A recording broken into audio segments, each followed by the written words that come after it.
Assalamualaikum warahmatullahi wabarakatuh. Perkenalkan, nama saya Sofa Marwati dari S1 PG PAUD Universitas Muhammadiyah Tasikmalaya. Di sini saya akan mempresentasikan jurnal yang berjudul Paradigma Baru Pendidikan Kontemporer di Indonesia dengan penulis jurnal Kolesait dan penerbit Jurnal Pedagogia volume 8 nomor 1 Maret 2019. Dalam hal paradigma baru pendidikan kontemporer di Indonesia, insya Allah kita akan membahas dua hal. Yang pertama mengenai kondisi kontemporer dunia pendidikan Indonesia.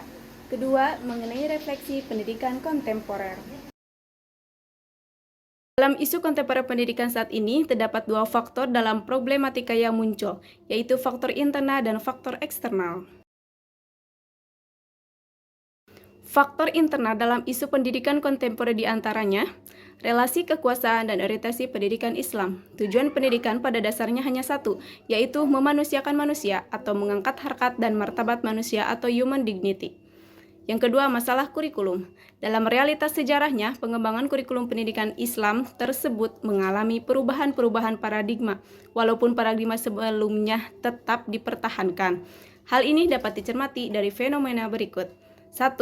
Perubahan dari tekanan pada hafalan dan daya ingat tentang teks-teks dari ajaran-ajaran agama Islam, serta disiplin mental spiritual sebagaimana pengaruh dari Timur Tengah, kepada pemahaman tujuan makna dan motivasi beragama Islam untuk mencapai tujuan pembelajaran pendidikan Islam. 2. Perubahan dari cara berpikir tekstual, normatif, dan absolutis kepada cara berpikir historis, empiris, dan konstektual dalam memahami dan menjelaskan ajaran-ajaran dan nilai-nilai Islam. 3. Perubahan dari tekanan dari produk atau hasil pemikiran keagamaan Islam dari para pendahulunya kepada proses atau metodologinya sehingga menghasilkan produk tersebut. 4. Perubahan dari pola pengembangan kurikulum pendidikan Islam yang hanya mengandalkan pada para pakar dalam memilih dan menyusun isi kurikulum pendidikan Islam ke arah keterlibatan yang luas dari para pakar, guru, peserta didik, masyarakat untuk mengidentifikasikan tujuan pendidikan Islam dan cara-cara mencapainya. Selanjutnya ada pendekatan atau metode pembelajaran. Peran guru atau dosen sangat besar dalam meningkatkan kualitas kompetensi siswa atau mahasiswa. Dalam mengajar, dosen harus mampu membangkitkan ia harus mampu membangkitkan potensi guru, memotivasi, memberikan suntikan dan menggerakkan siswa atau mahasiswa melalui pola pembelajaran yang kreatif dan konstektual. Lalu ada profesionalitas dan kualitas SDM. Banyak guru dan tenaga kependidikan masih unqualified, underqualified, dan mismatch, sehingga mereka tidak atau kurang mampu menyajikan dan menyelenggarakan pendidikan yang benar-benar kualitatif.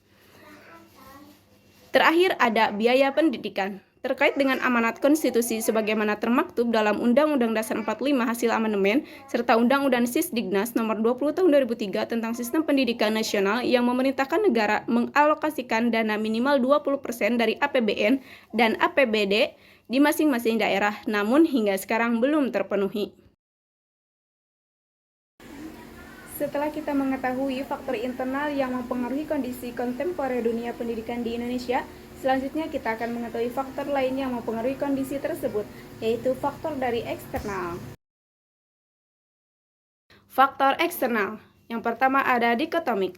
Dikotomik dalam beberapa aspek yaitu antara ilmu agama dengan ilmu umum, antara wahyu dengan akal, setara antara wahyu dengan alam. Munculnya problem dikotomi dengan segala perdebatannya telah berlangsung sejak lama. 2. General knowledge atau pengetahuan umum. Menurut Syed Hussein Alatas menyatakan bahwa kemampuan untuk mengatasi berbagai permasalahan, mendefinisikan, menganalisis, dan selanjutnya mencari jalan keluar atau pemecahan masalah tersebut merupakan karakter dan sesuatu yang mendasar kualitas sebuah intelektual.